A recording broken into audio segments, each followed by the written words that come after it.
ओम नमः शिवाय।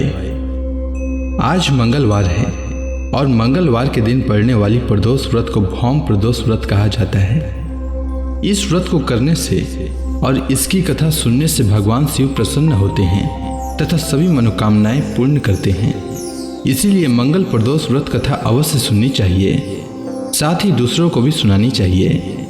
तो आइए सुनते हैं मंगल प्रदोष व्रत कथा। एक नगर में एक वृद्धा रहती थी। उसका एक ही पुत्र था। वृद्धा की हनुमान जी पर गहरी आस्था थी। वह प्रत्येक मंगलवार को नियम पूर्वक व्रत रखकर हनुमान जी की आराधना करती थी। एक बार हनुमान जी ने उसकी परीक्षा लेने की सोची। हनुमान जी साधु का वेश धारण कर वृद्धा के घर आए और पुकारने लगे, है कोई हनुमान भक्त जो हमारी इच्छा पूर्ण करे? पुकार सुन वृद्धा बाहर आई और बोली, आज्ञा महाराज, आपकी क्या इच्छा है?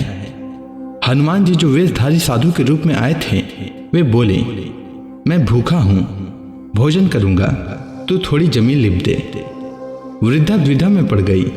अंततः हाथ जोड़कर बोली, हे महाराज, लिपने और मिट्टी खोदने के अतिरिक्त आप कोई दूसरा आज्ञा दे, मैं अवश्य पूर्ण करूंगी। इसके बाद साधु ने 3 बार प्रतिज्ञा कराने के बाद कहा, तू अपने बेटे को बुला, मैं उसकी पीठ पर आग जलाकर भोजन बनाऊंगा। यह सुनकर वृद्धा घबरा गई, परंतु वह प्रतिज्ञाबद्ध थी। उसने अपने पुत्र को बुलाकर साधु के सुपुर्द कर दिया। वेशधारी साधु हनुमान जी ने वृद्धा के हाथों से ही उसके पुत्र को पेट के बल लिटवाया और उसकी पीठ पर आग जलवाई। आग जलाकर दुखी मन से वृद्धा अपने घर में चली गई।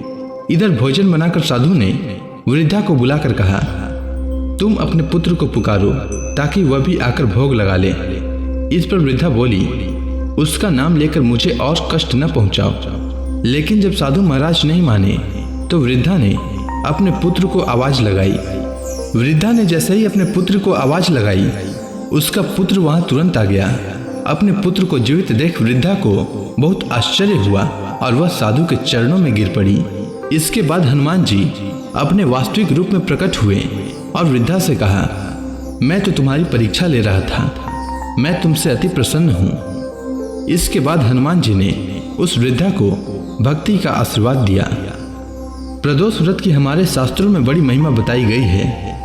प्रदोष व्रत के महात्म्य को गंगा के तट पर किसी समय वेदों के ज्ञाता और भगवान के भक्त सूत जी ने शौनक आदि ऋषियों को सुनाया था।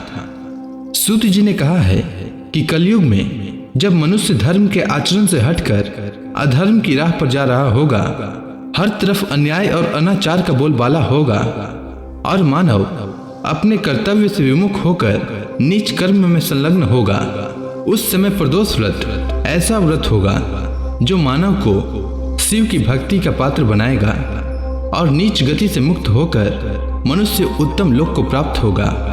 सूत जी ने शौनक आदि ऋषियों को यह भी कहा है कि प्रदोष व्रत के पुण्य से कलयुग में मनुष्य के सभी प्रकार के कष्ट और पाप नष्ट हो जाएंगे। यह व्रत अति कल्याणकारी है और इस व्रत के प्रभाव से मनुष्य को अभीष्ट की प्राप्ति होगी।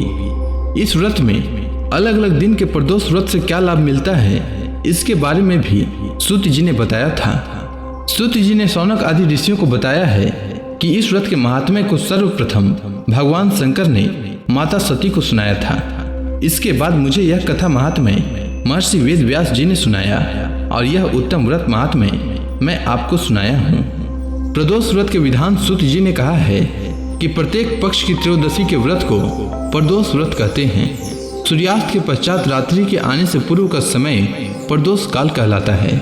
इस व्रत में महादेव भोले शंकर की पूजा की जाती है। इस व्रत में व्रती को निर्जल रहकर व्रत रखना होता है। प्रातः काल स्नान करके भगवान शिव की बेलपत्र, गंगा जल, अक्षत और धूप दीप सहित पूजा करें। इसके बाद संध्या काल में भी पुनः स्नान करने के बाद इसी प्रकार शिव जी की पूजा करना चाहिए। इस प्रकार प्रदोष व्रत करने से व्रती को पुण्य मिलता है। उम्मीद है आपको मंगल प्रदोष व्रत कथा अच्छी लगी होगी।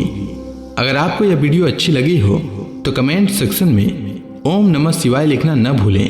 धन्यवाद।